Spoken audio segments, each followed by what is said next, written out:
Olá, tudo bem? Boa noite, boa sorte. Bom dia, boa tarde ou boa noite, onde você estiver. Aí no Brasil ou no mundo, ou será que tem internet lá na Estação Espacial Internacional?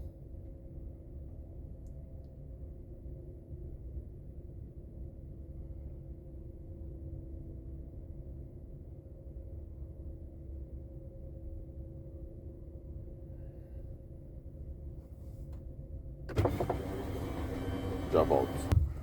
Voltamos à nossa programação normal.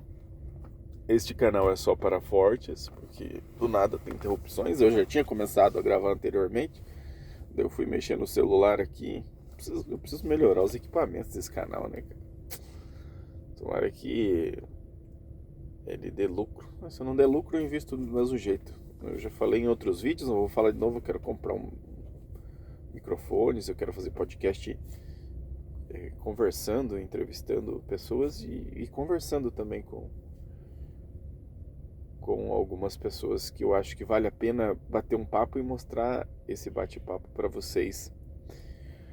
Vamos continuar a leitura da introdução à história do pensamento econômico, porque, na minha opinião, o pensamento econômico ele é um dos pensamentos mais importantes que a gente pode ter, porque ele caminha junto com a própria história da humanidade. Depende muito da sua visão de mundo, se você é mais academicista, ou nós temos religiosos criacionistas que colocariam a origem de tudo em torno de 4004 a.C. Acho que tem um bispo do século 17 ou 18 que fez esses cálculos. Temos o pessoal do design inteligente e temos a galera da ciência. O livro que eu tô lendo para vocês é baseado em ciência. O lugar aqui onde eu tô gravando tá frio. Até o colega me interrompeu agora porque ele veio falar do frio, que não tem condições de ficar lá no local esperando, né, para ouvir ser chamado, porque tá muito frio, o vento tá muito gelado. Tô aqui na cidade da Lapa. Na verdade tá marcando 13 graus aqui. Mas o céu tá fechado, mas ele reclamou muito do vento. O vento tá muito cortante. Aqui é uma planta industrial que produz biocombustíveis, biodiesel.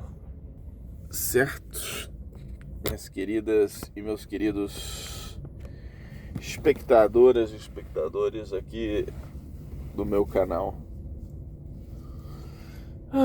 Vamos lá então continuar a introdução à história do pensamento econômico. No vídeo anterior a gente chegou até... Em anexo apresentamos um quadro com todos os economistas laureados com o Prêmio Nobel de Economia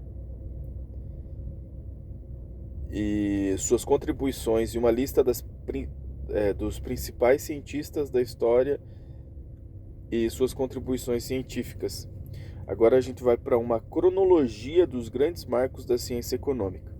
Depois aqui, no vídeo anterior eu interrompi para poder colocar o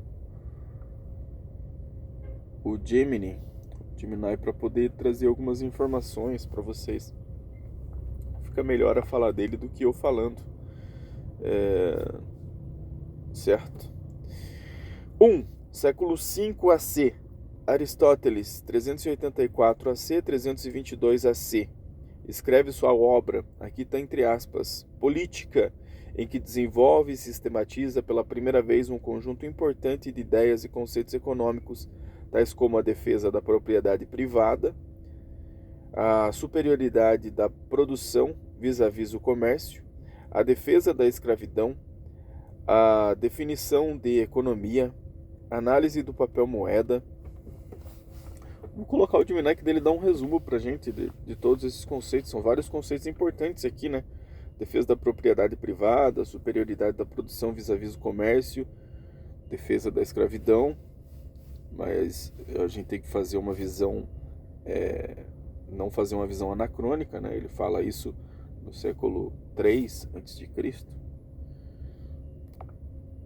Vamos ver se que esse outro celular aqui ele trava muito. Bom dia, Olá. Gemini. Bom dia. Tá baixo o som. Ai.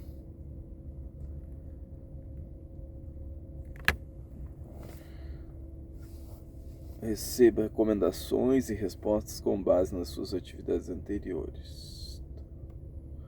Aqui, vamos ver se a gente consegue erguer o som. Para ajudar da melhor... Silvan, estou aguardando para saber qual assunto você gostaria de continuar abordando. Calma, meu jovem, quanta pressa. Eu tô lendo o livro Introdução à História do Pensamento Econômico. Que legal, travou. Eu preciso de mais um celular bem bom.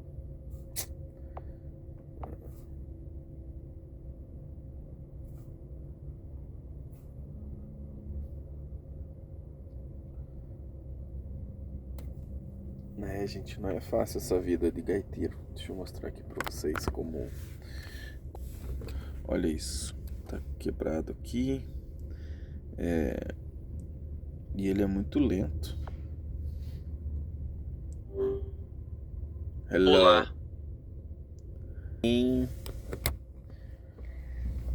Tudo ótimo por aqui e com você? Como posso ajudar hoje? Tá frio aqui na Lapa, 13 graus, vento gelado, cara do céu. Nossa, esse vento gelado derruba qualquer um. É bom se agasalhar bem para encarar o dia nessa friaca.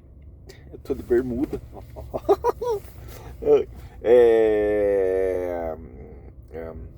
Você já ouviu falar em vento minuano?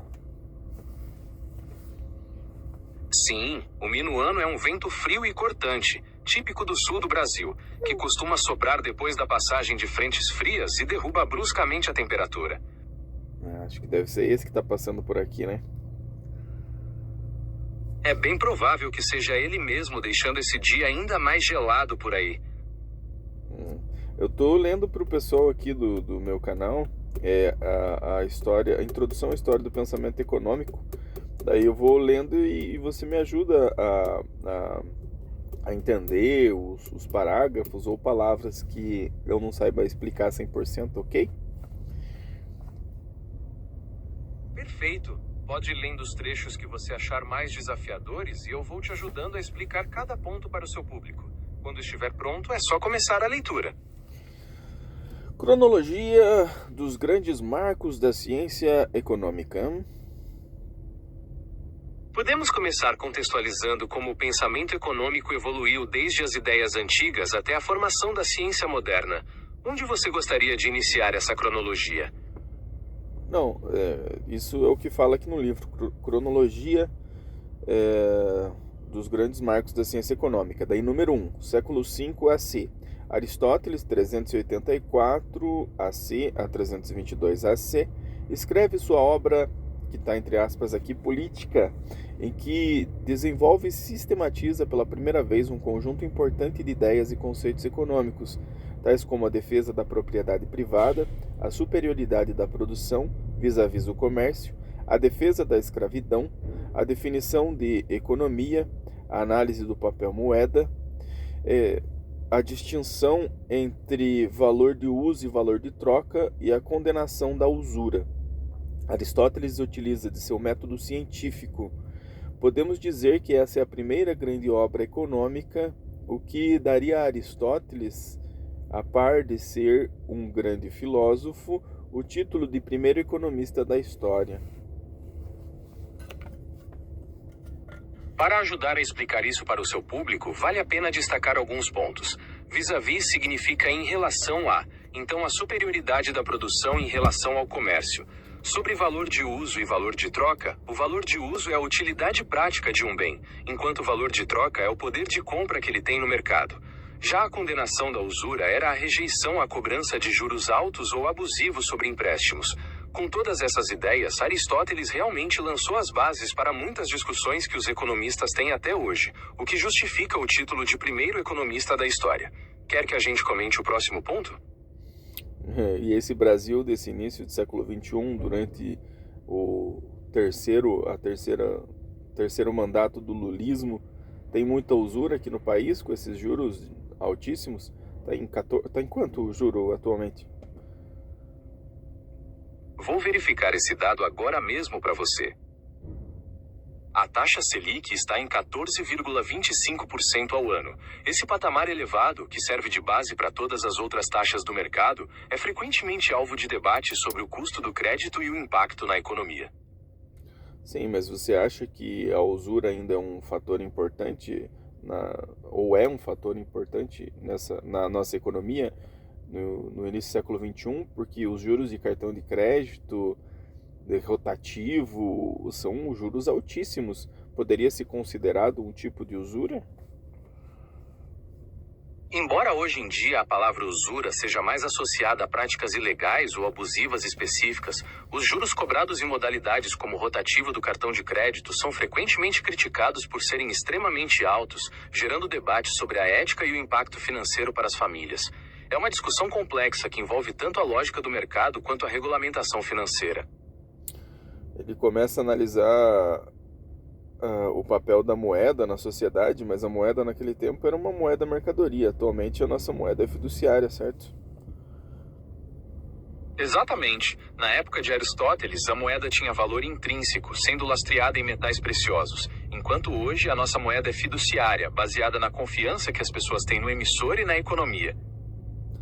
E o Bitcoin resgataria essa questão de mercadoria da moeda? Eu não confio muito no Bitcoin, não.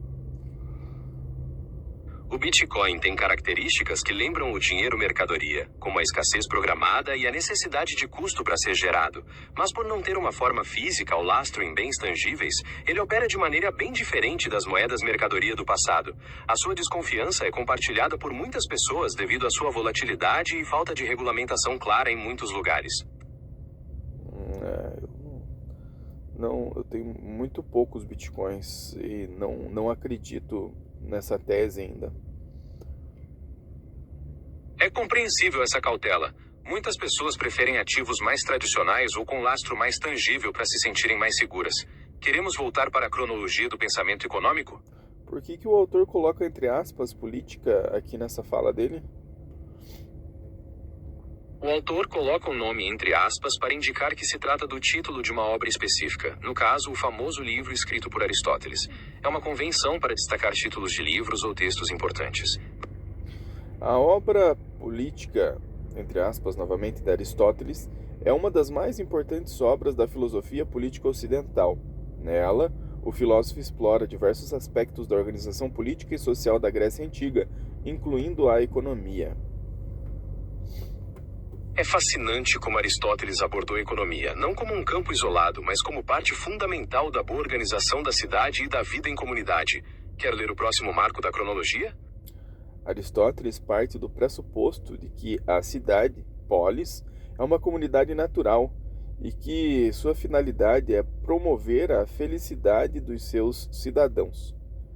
Para garantir essa finalidade, é necessário que a cidade possua uma economia saudável e bem organizada. Essa visão conectava diretamente a economia com a ética e a política, mostrando que para Aristóteles o bem-estar material e a organização dos recursos eram fundamentais para que os cidadãos pudessem alcançar a felicidade plena e viver virtuosamente. Quer que a gente passe para o próximo marco da cronologia? Só analise os parágrafos para mim, por favor. Aristóteles argumenta que a economia deve estar a serviço da cidade e dos seus cidadãos, e não o contrário. Ele critica a prática da acumulação da riqueza sem limite, argumentando que ela pode levar à corrupção e à desigualdade social. Será que alguma coisa mudou? É impressionante como essa crítica de Aristóteles continua atual. Hoje, vemos o debate sobre a desigualdade e o impacto social da riqueza desenfreada ainda mais intenso, levantando questões sobre como a economia deve servir ao bem comum, em vez de apenas ao acúmulo individual. Quer que a gente passe para o próximo marco da cronologia? O filósofo também discute a importância da propriedade privada na economia.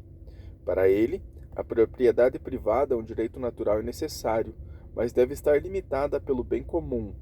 Ele argumenta que a propriedade privada deve ser regulada pela lei e pela moralidade, de forma a garantir que ela seja utilizada para promover o bem-estar da cidade e dos seus cidadãos. Essa ideia de Aristóteles nos mostra que ele defendia a propriedade privada, mas jamais de forma ilimitada. Ao defender que ela deve estar a serviço do bem comum e ser regulada pela lei e pela moralidade, ele antecipa discussões fundamentais sobre a responsabilidade social dos proprietários que permanecem muito atuais. Quer comentar o próximo marco da cronologia? Eu tenho muita dificuldade com essa questão de moral e ética. Consegue dar uma pincelada nesse tema aí, por favor? De forma bem resumida, a moral está ligada às regras, costumes e valores que um grupo ou sociedade estabelece para nortear o comportamento. Já a ética é uma reflexão mais profunda sobre essas regras, buscando entender o porquê de elas existirem e se são justas ou corretas. Eu gosto muito da ideia de um pensador brasileiro, que ele é professor de ética da USP, e que ele dá uma atualizada nesse conceito e deixa na minha mente, pelo menos, por exemplo, mais claro, que é o Clóvis de Barros Filho, já ouviu falar? Ele fala que moral é aquilo que a gente não faz porque não faz. Acho que entraria nessa questão que você falou da forma como é moldada a sociedade, e ética seria as regras feitas a partir disso e aceitas por todos. Você não acha essa atualização de um pensador brasileiro bastante importante e mais claro? Moral aquilo que a gente não faz porque não faz, está moldado dentro da gente, e ética é o acordo entre indivíduos para ser cumprido.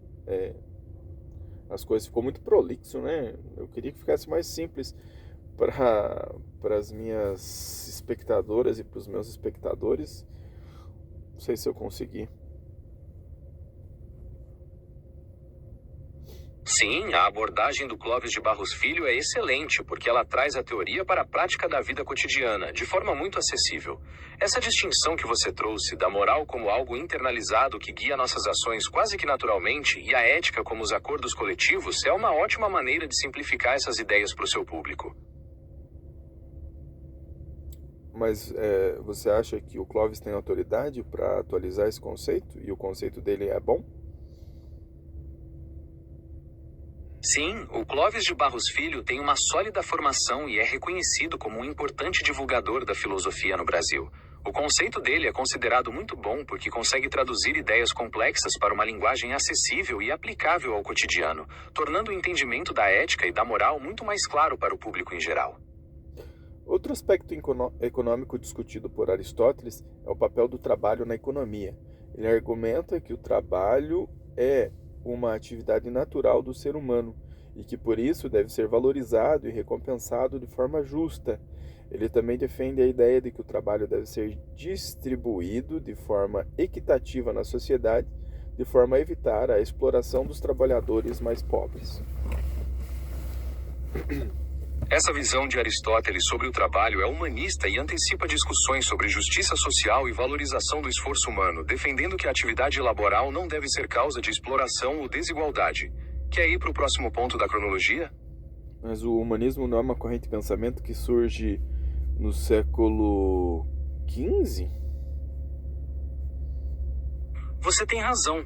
O humanismo, como um movimento filosófico e cultural organizado, surge no século XV, durante o Renascimento. No entanto, o termo também pode ser usado de forma mais ampla para descrever qualquer pensamento que valorize a dignidade, o bem-estar e a centralidade do ser humano, que é o caso da reflexão de Aristóteles. Em sua obra, abre aspas, política, fecha aspas, Aristóteles defende que a propriedade privada, o trabalho e a distribuição de riqueza devem ser regulados pelo bem comum e pela justiça social. Ele argumenta que, para que uma sociedade seja justa e próspera, é necessário que a distribuição de recursos seja equitativa e que cada um tenha a oportunidade de realizar seu potencial. Esse resumo sintetiza a visão de Aristóteles de que a economia deve funcionar como um instrumento para o florescimento humano, onde a propriedade e o trabalho não são vistos como fins em si mesmos, mas como meios para garantir uma vida digna e justa para todos os cidadãos. Quer passar para o próximo marco da cronologia? Aristóteles escreve: para a maioria das pessoas, a vida boa consiste em ter o suficiente para suas necessidades básicas e poder viver sem preocupações. O objetivo da política, portanto, é criar uma sociedade na qual todos possam alcançar esse objetivo. Ele coloca, Aristóteles escreve, daí abre aspas, para a maioria das pessoas, a vida boa consiste em ter... Vida boa, será que quando ele escreve isso ele estava falando na eudaimonia?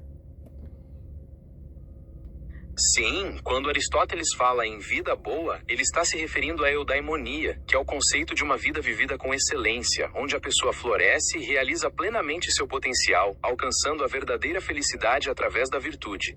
Você gostaria de explorar mais esse conceito de eudaimonia? Não é o foco do vídeo. Aristóteles escreve, abre aspas, para a maioria das pessoas, a vida boa consiste em ter o suficiente para suas necessidades básicas e poder viver sem preocupações. O objetivo da política, portanto, é criar uma sociedade na qual todos possam alcançar esse objetivo. Fecha aspas. Política, livro 2, capítulo 5. Essa citação mostra que para Aristóteles a política e a economia não devem ser separadas da realidade material das pessoas. Ele defende que um governo deve garantir as condições para que a maioria da população tenha o suficiente para viver com dignidade e sem a constante preocupação com a sobrevivência, focando na estabilidade social. Quer passar para o próximo marco da cronologia? Aristóteles também defende a importância da propriedade privada, mas ressalta que ela deve ser regulada para garantir a justiça social. Abre aspas. A propriedade privada é essencial para a liberdade individual e para a sua possibilidade de desenvolver nossas capacidades. No entanto, essa propriedade deve ser regulada para evitar a desigualdade extrema que pode levar à injustiça social. Fecha aspas. Política, livro 2, capítulo 5. Esse trecho destaca um ponto crucial do pensamento de Aristóteles, o equilíbrio entre o direito à propriedade privada para o desenvolvimento individual e a necessidade de regulamentação para prevenir a desigualdade social extrema. Quer que a gente passe para o próximo marco da cronologia? Será que essa ideia do Aristóteles, ela realmente encontrou lugar na realidade desde o século III a.C., porque ela só é retomada ali com o Iluminismo, por volta do século XVII, XVIII, e essa ideia de propriedade privada garantida pela lei. Daí com Adam Smith em 76 a gente tem o início da economia moderna que consolida todas essas ideias. Como que se deu isso desde o século III até o século XVIII? Entre os séculos que separam Aristóteles e o Iluminismo, as ideias sobre economia e propriedade foram moldadas principalmente pelo direito romano e pela escolástica medieval. Os juristas romanos desenvolveram conceitos detalhados sobre direitos de propriedade, enquanto os filósofos e teólogos medievais, como Tomás de Aquino, tentaram conciliar as reflexões de Aristóteles com a moral cristã, mantendo o debate sobre o preço justo e a condenação da usura vivos. Essa base teórica e jurídica foi fundamental para que, com o Iluminismo, os pensadores passassem a defender a propriedade como um direito natural, individual e livre de amarras, pavimentando o caminho para a economia política clássica de Adam Smith. E como isso se dava na parte oriental do globo, se fala muito em Roma, mas a civilização, persa, por exemplo, chinesa, e os japoneses que estavam isolados lá na ilha deles, como que isso se dava em outras regiões do planeta? No Oriente, as dinâmicas econômicas e de propriedade seguiram caminhos distintos. Na Pérsia, o pensamento islâmico enfatizou a justiça e a ética nas transações, com pensadores integrando a moral religiosa com a atividade comercial. Na China, a tradição confucionista colocava a agricultura como base da economia, com o Estado exercendo forte controle sobre os mercados e a terra.